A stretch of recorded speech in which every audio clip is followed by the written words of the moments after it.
రైతాంగం విషయంలో కానీ మహిళల విషయంలో కానీ వాళ్ళ పేద ప్రజల విషయంలో కాంగ్రెస్ పార్టీ ఏవైతే 6 గ్యారెంటీల హామీ ఇచ్చిందో వాటిని అమలు చేయకుండా చేతులెత్తేసింది.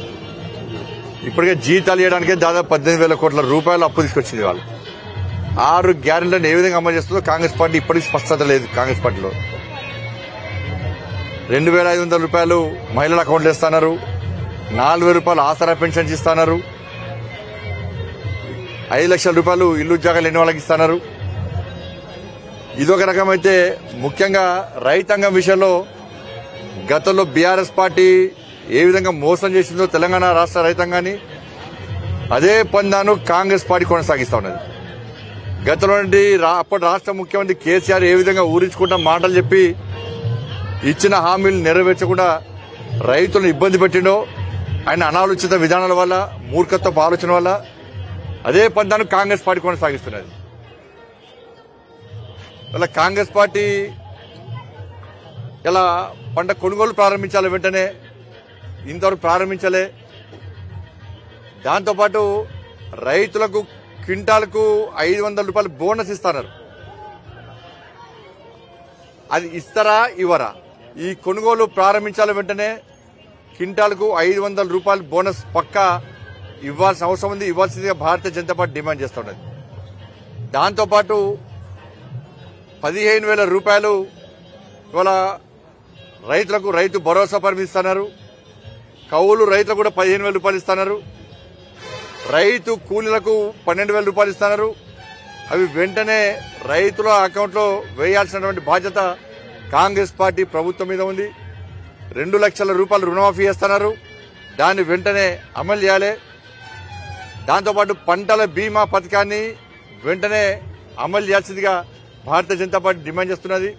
ఏ విధంగా మీరు మేనిఫెస్టోలో పెట్టిరో కొనుగోలు సందర్భంలో తరుగు పేరుతోని తాడు పేరుతోని ఎక్కడ కటింగ్స్ ఉండేవని చెప్పి మీరు ఎన్నికల హామీ ఇచ్చిరో అదే విధానాన్ని కొనసాగించాల్సిన బాధ్యత వాళ్ళ కాంగ్రెస్ పార్టీ ప్రభుత్వం మీద ఉంది. గత ముఖ్యమంత్రి కేసీఆర్ గారు పంట నష్టపోయిన రైతులకు నష్టపరిహారం ఇస్తా అని చెప్పి ప్రగల్భాలు వలిగి ఇవాళ కరీంనగర్ పార్లమెంట్ నియోజకవర్గంలోని రామడుగు మండలంలోని లక్ష్మీపూర్ గ్రామానికి వచ్చి చిటికేసి రేపే నష్టపోయిన రైతుల అకౌంట్లో 10,000 రూపాయలు ఇస్తా అని చెప్పి లాపత్తలేకుండా వేయండి. ఈ రాష్ట్ర ప్రభుత్వం కూడా మొన్న సిరిసిల్ల ప్రాంతంలో కానీ ఈ కరీంనగర్ పార్లమెంట్ నియోజకవర్గంలో ఇతర ప్రాంతాల్లో కానీ నష్టపోయిన రైతులకు 20,000 రూపాయలు ఇవ్వాలని చెప్పి భారతీయ జనతా పార్టీ డిమాండ్ చేస్తే 10,000 రూపాయలు ఇస్తామని చెప్పి ఉత్తర్వులు జారీ చేసిన రాష్ట్ర ప్రభుత్వం ఇంతవరకు దాన్ని అమలు చేస్తలేదు.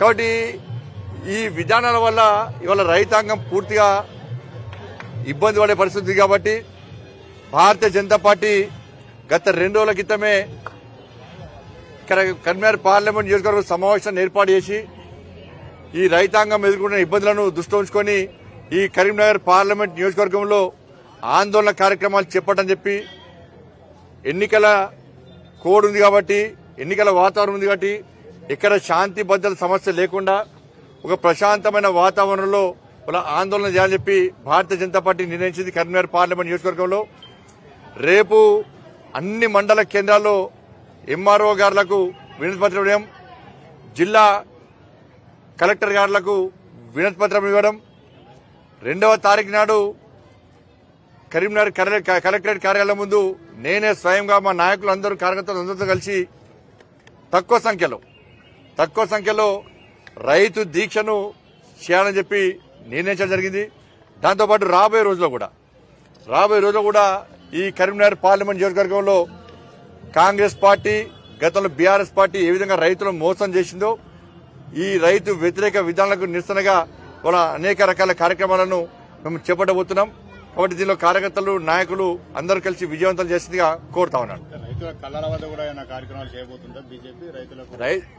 ఇప్పుడు ప్రభుత్వము ఏవైతే హామీలు ఇచ్చిందో దాన్ని నెరవేర్చని చెప్పి మేము ప్రశాంతమైన వాతావరణంలో ప్రజాస్వామ్యబద్ధంగా వాళ్ళ ఆందోళన చేయబోతున్నాం. ఎక్కడైనా కూడా చాలా మంది కూడా ఇటీవల కాలంలో అధికారం వచ్చిన కాంగ్రెస్ వైపు చాలా మంది ఇతర పార్టీ ఎమ్మెల్యేలు ఇప్పుడు వ్యవసాయం ఇప్పుడు చెప్పినాను జంపు జినాలు చాలా మంది ఉంటారు, గోడ మీద కూర్చుంటారు. వాళ్ళు అధికారం ఏడుంటే పోతారు.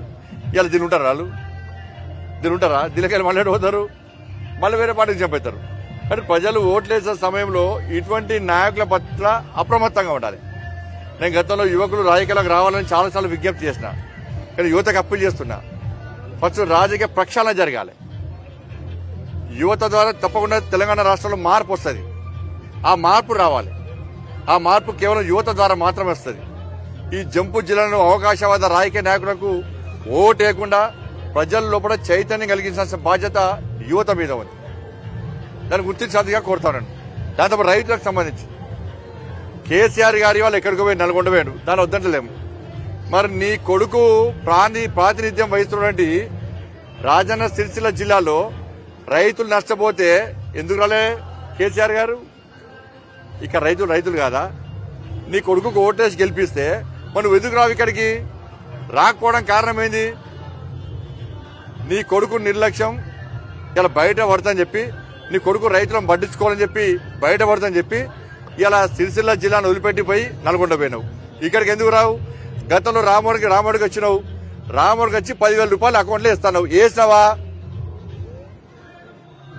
రైతుల విషయంలో ఆందోళన చేసే అధికారం నీకు లేదు. ఇక్కడ సన్నపోట్లు వద్దన్నావు, దొడ్లు వద్దన్నావు, వరి ప్యాడ్ విషయంలో మాట్లాడినావు, బాయిలర్స్ కొనుగోలు బాయిలర్స్ ఇవ్వని చెప్పి కేంద్రానికి లేఖ రాసిచ్చినావు. మళ్ళీ కేంద్రం బెదిరిస్తుందన్నావు. మళ్ళీ పత్తి విషయంలో కామెంట్ చేసినావు. అన్ని రకాల రైతులను నానా గోస పెట్టిందే నువ్వు, వాళ్ళ నరక యాత్ర చూపెట్టిందే నువ్వు. ప్లస్ నీ పందనేలా కాంగ్రెస్ పార్టీ కొనసాగిస్తున్నది. కాంగ్రెస్ పార్టీ గురువు నువ్వే. మీరు గురు శిష్యులుగా మారి తెలంగాణ రైతాంగాన్ని మోసం చేస్తున్నారు ఇవాళ.